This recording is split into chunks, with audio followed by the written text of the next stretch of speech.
कदम है और न्यायालय चाहता भी है कि लंबित पड़े मामले सुलझा दिए जाएं, क्योंकि जो 10,000 मामले हैं, जब इसको साइट पे जाकर के देखें हम, तो बहुत पुराने मामले हैं जो लंबित पड़े हुए हैं। 1998 के भी मैटर इसमें हैं।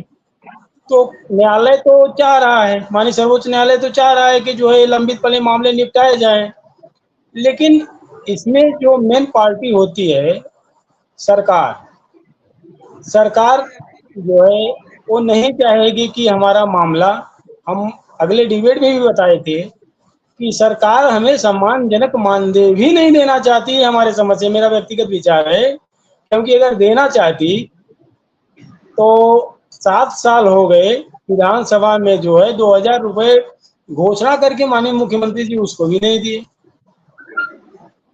तो कहाँ से कंप्रोमाइज होगा। इसलिए हमारी ये सलबी पड़ी हुई है माननीय सर्वोच्च न्यायालय में, और हमें उसी से उम्मीद है कि हमारी सुनवाई होगी और निश्चित ही शिक्षा मित्रों का मान सम्मान वापस होगा। क्योंकि सुप्रीम कोर्ट में लड़ने में सर बाधाएं आप जानते ही हैं, बहुत ही आती हैं।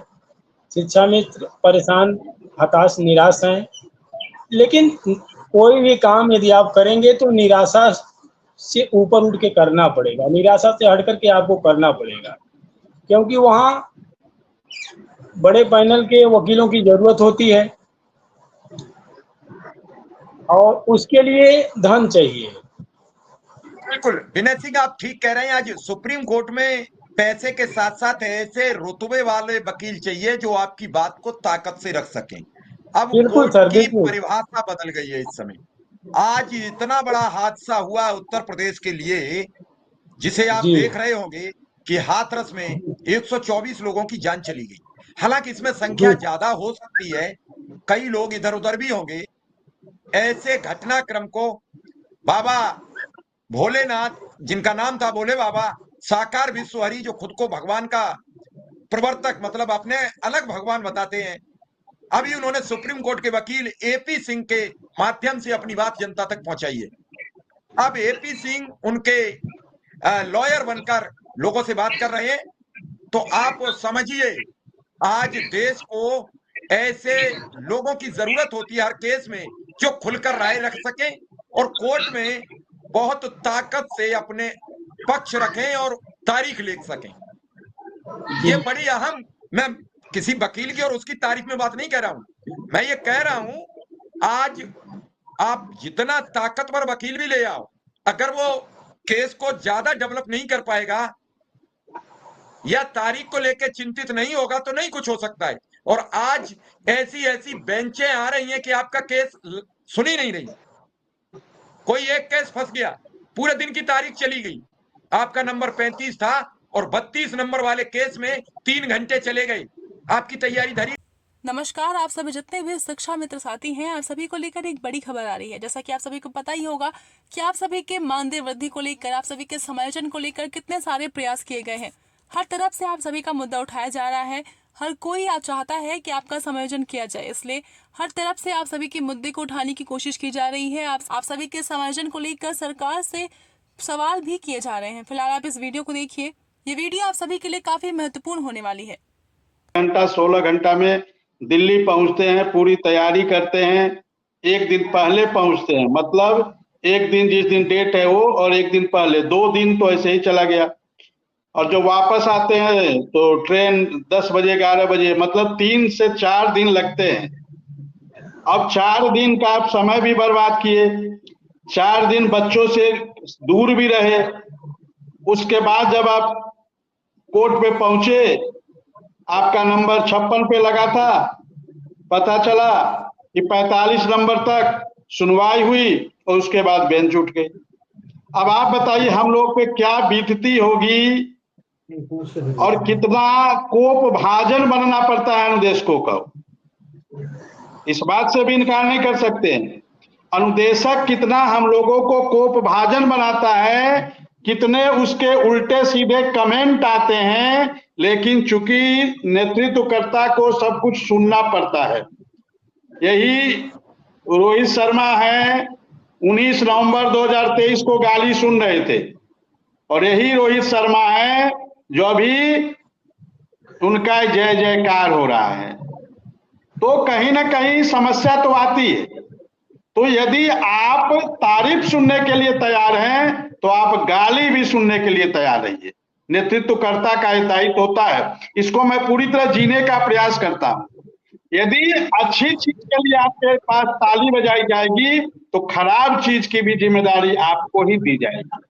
तो इस चीज को हम लोग तैयार रहते हैं, लेकिन दुख होता है कभी कभी जिस चीज जो हमारी गलती नहीं है उसकी भी सजा हम लोग को मिलती है।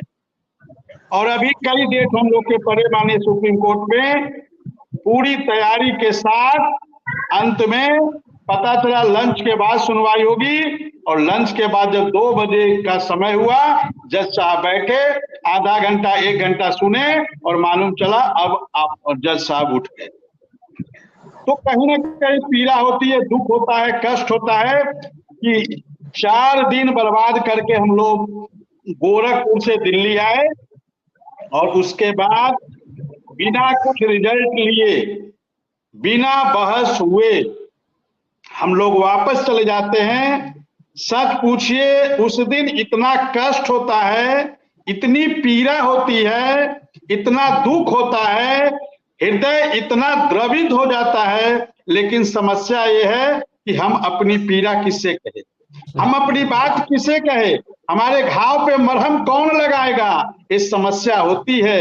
लेकिन चूंकि हम लोग आशावादी आदमी हैं, पॉजिटिव विचार रखते हैं, ईश्वर पे भरोसा रखते हैं, अपने कर्म पे भरोसा रखते हैं, अपने अनुदेशक साथियों पे भरोसा है, अपने संगठन पे भरोसा है, और इसको मानकर हम लोग लड़ाई लड़ते हैं। और हमें पूरा विश्वास है, पूरा भरोसा है कि ईश्वर के घर देर है अंधेर नहीं, और सत्य परेशान होता है लेकिन पराजित नहीं होता है।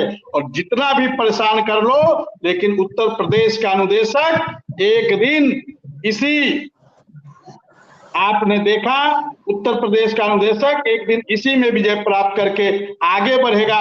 हम अपने सभी साथियों को ये भरोसा दिलाते हैं कि आप संगठन पे भरोसा करिए, संगठन पे पूरी ईमानदारी से भरोसा करिए, संगठन पूरी तरह आपके लिए लगा है, पूरी ईमानदारी से लगा है। अभी मैं शाही जी से सुबह बात हुई थी, आपको ये भी जानकारी दे दूं, आदरणीय शाही जी को मैंने सुबह फोन किया और परसों 5 तारीख को शाही जी के साथ लखनऊ की यात्रा पे हम लोग 4-5 दिन के लिए जा रहे हैं। शाही जी के सानिध्य में प्रयास करेंगे।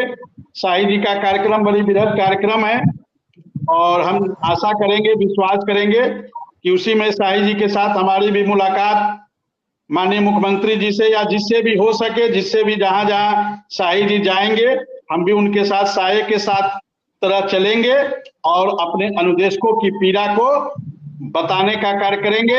यदि माननीय मुख्यमंत्री जी से मुलाकात हो या जिससे